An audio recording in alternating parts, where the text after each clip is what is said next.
Hello friend, स्वागत है आपका अपने यूट्यूब चैनल राही क्लासेस पे। कैसे हैं आप सब लोग? आशा करते हैं आप सब लोग बहुत अच्छे होंगे।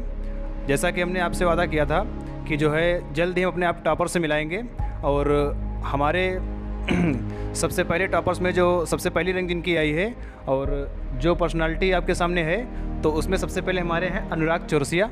और जैसा कि इन्होंने 544 नंबर प्राप्त करके 90.66% अंक इन्होंने प्राप्त किए हैं। और सबसे पहले जो है इनका हम माल्यार्पण करेंगे और इसके बाद खुद हम इनके बारे में जानेंगे कि इनकी सफलता के पीछे इनका राज क्या है और अपने आगामी बच्चों के लिए ये और कैसा क्या करना मतलब चाहेंगे और कैसा सुझाव जो है अपने आने वाले बैच के लिए या फिर इनके जो अभी जूनियर हैं उनको जो किस प्रकार का सुझाव ये देंगे। ठीक है।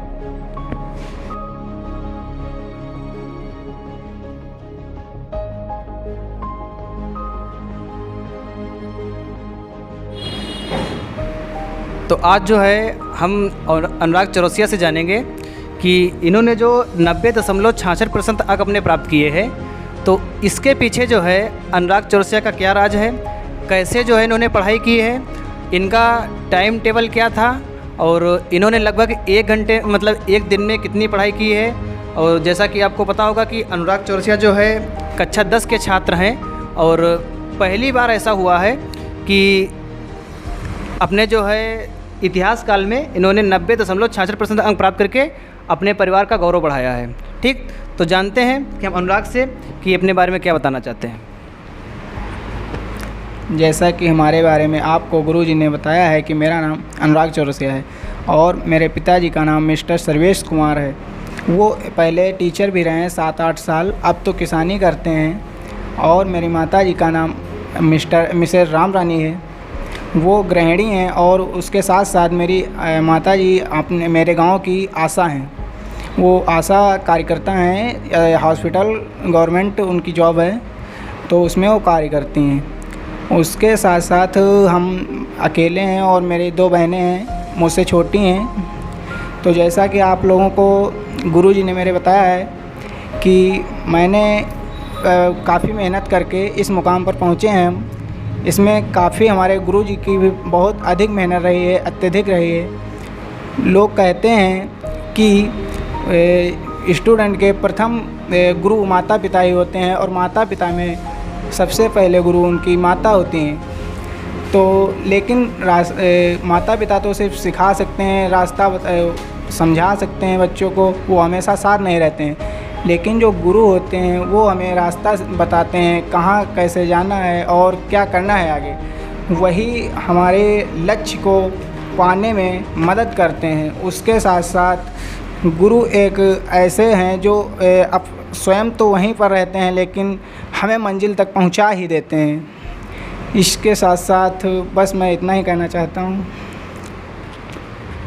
अनुराग चौरसिया, आपसे पहला प्रश्न ये है कि जैसा कि हमने जो है हाई स्कूल अपना किया था तो हमको जो है 83% नंबर प्राप्त हुए थे और आप जो है 1 साल हमसे पढ़े, हमारी बैच से आप जुड़े हैं, तो आपके नंबर जो है 90.66% आए हैं। इस बारे में आप क्या कहना चाहेंगे? इस बारे में मेरा कहना है कि मैंने काफ़ी मेहनत की और आपने भी हमारी सहायता काफ़ी दी है, उसी का ये फल है। तो अनुराग चौरसिया से हम अपना पहला प्रश्न पूछेंगे कि इनको कैसे पता चला राही क्लासेस के बारे में? एक दिन हमारे एक साथी हैं, उनका नाम है इम्तियाज, वो भी अभी आपको मिलेंगे जल्द ही। वो हमारी गांव की तरफ गए थे, घर उधर गए थे, उनका कोई काम था इसीलिए गए थे और वो लौट कर आ रहे थे। तो हम बाहर उनको मिले अपने घर के, तो वो रुके वहाँ पर। हम उनसे मुलाकात हुई, बातचीत हुई। फिर हम बोले कि आप कहीं कोचिंग जा रहे हो या नहीं जा रहे हो? तो वो बोले कि हम तो कोचिंग जाने लगे हैं। हम कोचिंग जा नहीं रहे थे उस समय, हम तो घर पर थे। तो वो बोले कि कोचिंग आया करो तुम भी। हमने कहा कहाँ जाते हो? तो उन्होंने बोला कि एक राही क्लासेज है बेंदर में, वहाँ जाते हैं। तो हमने कहा कैसी क्या पढ़ाई होती है? तो वो बोलने लगे कि आओ आप अपने हिसाब से देख लो, हम तो जाते हैं, हमारे समझ में आता है। तो हमने कहा अच्छा ठीक है, तो कल आ जाएँ। तो कहने लगे चाहे जब आ जाओ, 2 दिन का आपको डेमो भी मिलेगा। अगर आपको समझ में आए तो पढ़ना, नहीं तो कोई बात नहीं है। तो हम वहाँ पर फिर आए यहाँ राही क्लासेज। तो तो हम यहाँ 2 दिन क्या 3-4 दिन हो गए, हमें बहुत समझ में अच्छा आने लगा और काफ़ी मैंने पढ़ाई पर काफ़ी ध्यान देते हैं हमारे गुरुजी और बहुत अच्छा पढ़ाते हैं। मतलब एक तरीके का बिल्कुल जैसे तोता को रटाया जाता है उस तरीके से समझाते हैं गुरुजी। आपसे दूसरा प्रश्न हम ये करेंगे कि जैसे कि आपके सिलेबस में 6 सब्जेक्ट हैं, ठीक, और 6 सब्जेक्ट अपने आप में जो बिल्कुल अलग अलग हैं, तो उनका जो है आपका कैसे रूटीन था और टाइम टेबल कैसे था, कैसे आपने उनको तैयार किए हैं? देखिए हमारा कोई टाइम टेबल नहीं था। बात रही कि जैसे हम कोचिंग आए, कोचिंग में मैंने पढ़ा, उसके बाद स्कूल गए, स्कूल में पढ़ा। अब स्कूल से जब घर गए तो वहाँ जितना मुझे समय मिलता था मैं किसी ना किसी सब्जेक्ट पर अपना पूरा समय निकालता था। अगर मुझे 5 मिनट भी मिलता था तो वो पढ़ाई पर जाता था मेरा। जैसे बात रही सब्जेक्ट की तो मैं दिन में अधिकतर मैथ लगाता था और रात में मतलब अदर सब्जेक्ट पढ़ता था, लेकिन दिन में मैथ के अलावा और कोई चीज़ में पढ़ने और कोई सब्जेक्ट पढ़ने में मुझे ज़्यादा इंटरेस्ट नहीं था। इसीलिए मैंने दिन में मैथ पढ़ी और नाइट में अपना जो है अदर सब्जेक्ट कवर किए। आपको ये बता दें कि मतलब जब इनके परीक्षा के दिन चल रहे थे तो इनकी जो है परीक्षा 24 मार्च से स्टार्ट हुई। हाँ, इनकी परीक्षाएं जो है 24 मार्च से स्टार्ट हुई थी। तो उसके लगभग ये 1-1.5 महीने इतना बीमार रहे थे कि इन्होंने कॉपी किताब उठाकर नहीं देखी है। अगर वो टाइम इनको जो है पढ़ने के लिए मिल जाता तो शायद ये जो है 1 या 2% टॉप में और आ सकते थे। अभी फ़िलहाल जो है इनका जो है टॉप 20 में नाम आया है हरदोई की लिस्ट में, लेकिन अगर ये उधर अपना 1-1.5 महीने और अच्छे से पढ़ते तो हो सकता है कि ये 95 के आसपास अपना पहुंच सकते थे। हालांकि अपना जो इन्होंने पूरा भरसक प्रयास किया और इन्होंने जो हमसे वादा किया था कि हम जो है आपको ऐसे मुकाम पर पहुंच के दिखाएंगे। इसके पीछे इनका एक राज ये है कि एक इनके साथ जो है घटना घटी थी। घटना वो इनकी ये थी कि यहाँ जो है कोचिंग में केमिस्ट्री चल रही थी, तो उसमें जो है 1 से 20 तक तत्व बताए गए थे कि उनका इलेक्ट्रॉनिक विन्यास कैसे निकाला जाता है। हमने केवल जो है उस दिन केवल 1 से 20 ही तक बताए थे और यहाँ का जो तरीका है 1 से 20 तक जो तत्व हैं उनका इलेक्ट्रॉनिक विन्यास निकालने का तरीका हमारा अलग है। और अगर 20 के आप ऊपर पहुँचेंगे, ठीक 30 तक, तो उसका तरीका हमारा अलग रहता है। और आप अच्छी तरीके से जानते हैं कि हाई स्कूल लेवल तक जो है अगर आपको 30 तक तत्व याद है तो आप अच्छे से जो है उसको अपना एग्ज़ाम जो है अच्छे से निपटा सकते हैं। तो आपको बता दें कि हमने जो है 1 से 20 तक जो है तत्व का इलेक्ट्रॉनिक विन्यास निकालने का तरीका बताया था। और उसी दिन जब ये कॉलेज पहुँचे हैं, कॉलेज पहुँचकर इनसे जो है 21वें तत्व का जो है इलेक्ट्रॉनिक विन्यास पूछ लिया गया। ठीक, वो लक बाय चांस वाली बात है। तो वहाँ पर जो है 21वें तत्व का इलेक्ट्रॉनिक विन्यास पूछा गया। तो इन्होंने क्या किया था कि 21वें तत्व का जो इलेक्ट्रॉनिक विन्यास है वो जो है जैसे हमने 1 से 20 तक तत्व बताए थे उसी हिसाब से इन्होंने बता दिया। और वहाँ पर जो है इनका इलेक्ट्रॉनिक विन्यास गलत हो गया था। तो इनकी जो है इनके साथ थोड़ा जो है एक कह सकते हैं कि अभद्रता के साथ व्यवहार किया गया था कि आपने ये गलत सीखा है, ये है वो है। तो इसी दिन ने जो है हमसे इन्होंने वादा किया था कि आपको हम राही क्लासेस पे जो है टॉप करके दिखाएंगे। और यहाँ पर तो राही क्लासेस की बात ही आप छोड़ दिए, पूरे ब्लॉक स्तर पर जो है और ब्लॉक स्तर के साथ साथ इनका जो है टॉप 20 में नाम भी आया है। ठीक, अनुराग चौरसिया से हम ये पूछना चाहेंगे कि इनकी जो है प्रमुख आदतें, हॉबी इनकी क्या हैं? मेरी हॉबी कुछ नहीं है, बस मैं घर पर रहता हूँ, कामकाज घर का मम्मी पापा का सब रहता हूँ और उसके साथ साथ जैसा कुछ होता है खाली समय मिलता है तो उसमें पढ़ाई करता हूँ। पढ़ाई के अलावा और कोई काम है ही नहीं हमें घर पर, ना हमसे कहा जाता है काम के लिए। पहली बात तो मेरे मम्मी पापा पढ़े लिखे हैं, वो समझते हैं बच्चा किस तरह पढ़ता है। अगर उसे और मेरी एक आदत है कि मैं कहीं घूमने नहीं जाता हूँ। गांव में अगर बच्चा घूमेगा तो उसके माता पिता अवश्य उसे काम के लिए कहेंगे। अगर बच्चा किसी के माता पिता ये नहीं चाहते हैं कि उससे काम कराएं, वो घर पर वो मजदूरी करे, लेकिन उसके पीछे कारण ये है कि बच्चे आवारा घूमते हैं। तो बच्चों के माता पिता इसलिए चिढ़ते हैं कि ये आवारा घूमता है, इससे अच्छा है कि 200-400 रुपये ये पैदा करे, इसीलिए उनसे काम कराया जाता है। अगर वो बच्चे मन लगाकर, दिमाग लगाकर वो घर में केवल किताब खोलकर बैठें, उन्हें कुछ आता हो या ना आता हो, उनके माता पिता उनसे कह नहीं सकते कि तुम काम करो चलकर। केवल यही कारण है बच्चों का जो इधर उधर काम कर रहे हैं, मजदूरी कर रहे हैं। मेन मकसद यही है कि वो घूमते बहुत हैं, इसीलिए उनके माता पिता उससे रूठ जाते हैं और इसीलिए उनसे काम कराते हैं। लेकिन मेरे अंदर ये आदत नहीं है। मैं शुरू से ही, छोटे पर से ही मेरे माता पिता ने अच्छे मुझे आदतें सिखाई है और किसी को मतलब दुर्व्यवहार नहीं करना सिखाया। उसी के साथ साथ मैं घर में कहीं जाता भी नहीं हूँ, माता पिता का आदर करता हूँ और घर में ही रहता हूँ। ज़्यादा से ज़्यादा अपने आसपास 1-2 दुकानें हैं मेरे घर के आसपास, वहाँ चला जाता हूँ। बस उससे ज़्यादा दूर मैं कहीं जाता ही नहीं हूँ। ज़्यादा से ज़्यादा 50 फीट, इससे दूरी तो मैं जाता ही नहीं हूँ, पास में ही रहता हूँ।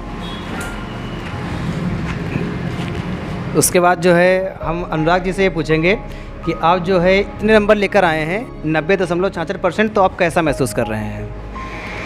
अच्छा महसूस कर रहे हैं। वैसे तो हमारा टारगेट कुछ और था, लेकिन जब सबको अच्छा लग रहा है तो हमें भी अच्छा लग रहा है। लेकिन हमारा टारगेट था 95 के आसपास। अब कारण ये फंस गया कि कुछ जो साइंस और सोशल साइंस था उसके पेपर से थोड़ा धोखा हुआ है। और उसके साथ साथ जो गुरुजी ने आपको बताया कि 1 महीना मैं बीमार रहा, उसमें मेरा कुछ सेहत भी ज़्यादा डाउन हो गई। और उसके साथ साथ 1 महीना में कॉपी खोल कर नहीं देखता था, क्योंकि मैं लेटा रहता था, केवल लेटा रहता था। और समय ऐसा था कि वो पेपर के बिल्कुल नज़दीक था, ज़्यादा से ज़्यादा 2 महीने या 2.5 महीने रह गया था पेपर का। अगर उस समय मैं इस हिसाब से पढ़ रहा था तो सोचिए आप कि मैं किस हाल पर था। लेकिन मेहनत मैंने जब की है तो मैंने मतलब ये नहीं देखा है कि कितना बच गया है रात का, मैंने ये नहीं देखा है कि अगर मुझे 10 मिनट भी मिलता था तो मैं वो भी अपना पढ़ाई पर लगाता था। तो हमारा जो है अनुराग भैया से आखिरी क्वेश्चन ये है कि आप जो है इस बार जो कक्षा 10 या कक्षा 12 के जो आगामी बैच हैं, जो इस बार अपना बोर्ड पेपर अपना देने वाले हैं, तो उनके बारे में आपकी जो है क्या सलाह होगी, उनके बारे में आप क्या राय देना चाहेंगे? उनके बारे में तो हम यही कहना चाहते हैं कि वो ज़्यादा से ज़्यादा पढ़ें और घूमें कम और मोबाइल कम चलाएं। मेरी भी आदत थोड़ी गलत है, मैं भी फ़ोन चलाता हूँ, काफ़ी फ़ोन चलाता हूँ। लेकिन उसके साथ साथ मेरी इतनी आदत ख़राब नहीं है कि मतलब मैं एक लत लग जाए। बाकी बच्चों को मैं देखता हूँ पूरा दिन हो जाता है फ़ोन में, रात के 2 बज जाते हैं, 2:30 बज जाते हैं, सुबह 4 बजे उठे फिर से फ़ोन देखने लगते हैं। लेकिन वो सब आदतें मेरे में नहीं है। अगर फ़ोन देखता हूँ, मैं भी देखता हूँ, दिन में 24 घंटे में कम से कम 8 घंटा तो मेरा भी हो जाता है फ़ोन में। लेकिन उसके साथ साथ मैं पढ़ाई जब करता हूँ तो मन से करता हूँ और फ़ोन एक साइड कर देता हूँ। उस समय चाहे फ़ोन आए या कुछ भी आए, फ़ोन से हमारा मतलब नहीं होता है। और उसके साथ साथ मेरा स्टडी रूम भी काफ़ी बेहतरीन था, वो मैं बिल्कुल अलग रहता था। मेरा 2 मंजिल का घर है, तो मैं ऊपर पढ़ता था और सभी लोग नीचे रहते थे, इसलिए मुझे बहुत सावधानी मतलब आराम महसूस होती थी, क्योंकि वहाँ पर कोई शोरगुल नहीं, कुछ भी नहीं होता है। बहुत आराम से मुझे पढ़ाई करने का मतलब अवसर मिलता था। तो चलते चलते अनुराग भैया हमें ये बताएंगे कि राही क्लासेस की ऐसी कौन सी खास बात है जो बाकी संस्थान से इनको अलग करती है? हमें यहाँ का तो बहुत अच्छा माहौल मिला और यहाँ के बच्चों को जो है यहाँ आचार विचार और कैसे व्यक्ति से बोलना है, बातें करना है, सब कुछ सिखाया जाता है। अगर कहीं पर बच्चा गलत करता है तो वो भी सिखाया जाता है कि आप यहाँ पर गलत कर रहे हैं।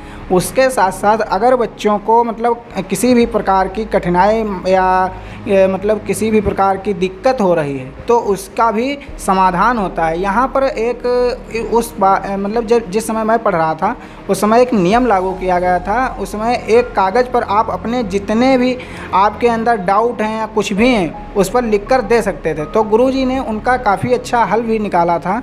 और तब तो यहाँ पर साइकिल भी खड़ी करने की दिक्कत थी, लेकिन तब गुरुजी ने ऐसा बनाया कि अब तो बिल्कुल बहुत ही आराम हो जाते हैं। साइकिल खड़ी करो या मोटरसाइकिल लाओ, कुछ भी लाओ, अब सब बहुत से आराम है। अब यहाँ पर बैठने की सुविधा भी है, पंखा भी है, लाइट भी है, चाहे पानी बरसे या कुछ भी हो, मतलब काफ़ी अच्छी जगह है। यहाँ पर पढ़ाई का संस्थान जो है बहुत काफ़ी अच्छी जगह पर है।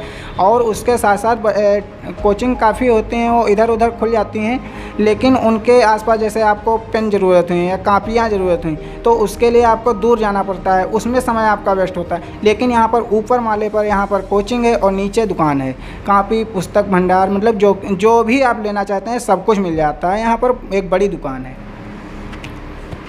ठीक है, अनुराग भैया से मिलकर हमें जो है बहुत ही अच्छा लगा और हम चाहेंगे कि अनुराग चौरसिया जो है ऐसे अपनी ऊंचाइयों पर बढ़ते रहें। ठीक, अभी तो इनका कक्षा 10 था और अभी जो है इंटर भी करेंगे, अपना बीएससी करेंगे, तो ऐसे ही अपने जो है अच्छे नंबरों से अपना बीए बीएससी इंटर अपना पास करें।